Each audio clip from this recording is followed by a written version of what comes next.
I declare the motion carried.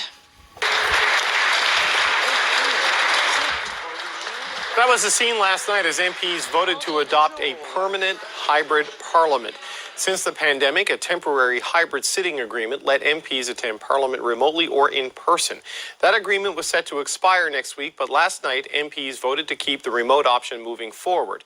Although not everyone on Parliament Hill is in favour of the change, one group says a hybrid parliament will make it easier for women to run for office. Nguyen is the executive director for Equal Voice, and she joins me now. So Chi, tell me, how would a hybrid parliament encourage more women to run for office? So we're really excited about hybrid parliament. We testified at Parliament back in December about this option. A couple reasons we think it's a really important development and that we're really glad to see this made permanent.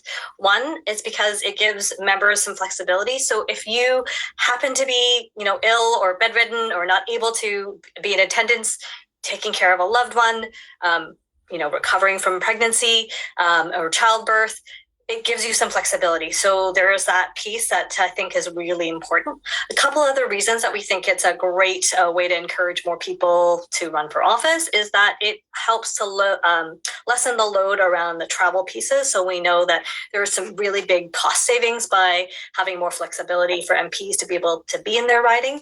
And also the carbon costs are down, right? And so when there's less travel and MPs have a bit more options around being able to serve in their riding versus being in Ottawa all of the time, I think that gives people an opportunity to imagine the job in a different way. Right. Well, that's a bunch of issues that go beyond just the issue of getting more women involved in politics and getting more women elected in Parliament. So you see it as a much broader issue than simply female representation in politics. Absolutely. I think it's good for us to all consider what it would take to modernize our legislature. Of course, we think that it's going to increase women's interest in it by imagining that this is more possible. We also think it's going to change the kind of diversity pool for potential candidates to think about this when they see that actually there can be some flexibility. For those especially who are traveling all the way back to BC, Northern BC, et cetera, where that travel piece is so extensive. I think it's going to be an important way to signal that legislatures can modernize and do things a bit differently. What do you make of the pushback, though? We've seen some former MPs and even some current MPs, the opposition in particular, the Conservatives, don't like the idea of a hybrid parliament. They believe it's important for members of Parliament to take their seat and to be in that place to do their job and face accountability directly. What's your response to that pushback? Yeah, I think it's important to remember that the idea of hybrid is that we're not always going to be remote. There will be times, obviously, when the chamber will be sitting. And of course, it's really important for those relationship pieces for the cohort of MPs to spend time together. I think this is really about, one-off instances, specific moments or times. So it's not for the majority all the time. It is for specific circumstances. And we can put some guardrails in and decide, can the chairs of a committee do this in a virtual way? Probably not as effectively, but can we accommodate one or two members for certain moments and to create that flexibility? Absolutely. I think we've seen from 2 years of doing this in the pandemic that there are ways to make this work. The guardrails, though, is a pretty key point, right? Because even now, there are some MPs who are really remote by default. They aren't coming here at all.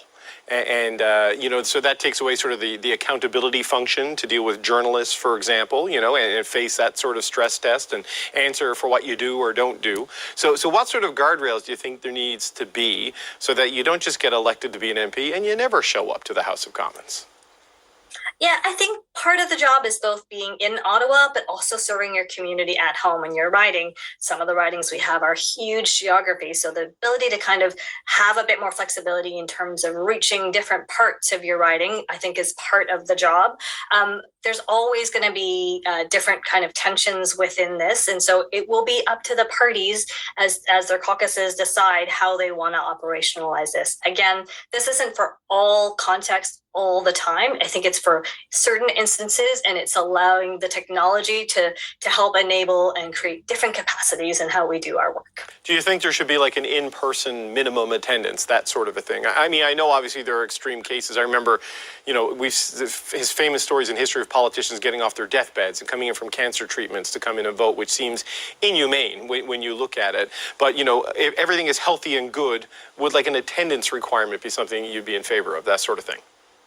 Yeah, I don't think we need to do an attendance requirement. I think there's, good ways to kind of have the conversation about what the minimum standards can be. I don't know that we're in a place to prescribe that. That is going to be up to the House to decide how it operates. But it's an important conversation. But again, I think parties will end up deciding what feels right for their party, and the House leaders and the party leaders will do their jobs in terms of making sure that MPs are in place and there and being part of the team.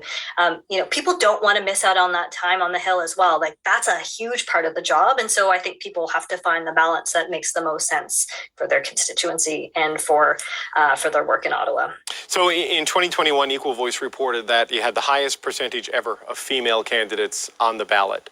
I know a hybrid parliament and a more family-friendly parliament is something that is really seen as key to unlocking participation of particularly women who might have kids. I mean, how do you see that changing or potentially changing the participation of moms, for example, in political life?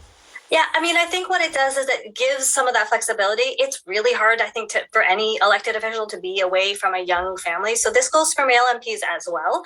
But if we can offer some options so that, maybe one or two additional nights you can be closer to home, you can be able to do a few more bedtimes, it makes the choice to serve in Parliament and the opportunity to serve an easier one, and one that people are able to kind of stay healthier in. We often talk about some of the balance. MPs, feel the pressure of being on all the time. It's not an easy role. They give a lot to our country, and we want to make sure that we're setting our leaders up and our elected officials up in ways that can sustain them in their work. Nguyen, Executive Director of Equal Voice, thank you so much for your time today. Thanks very much.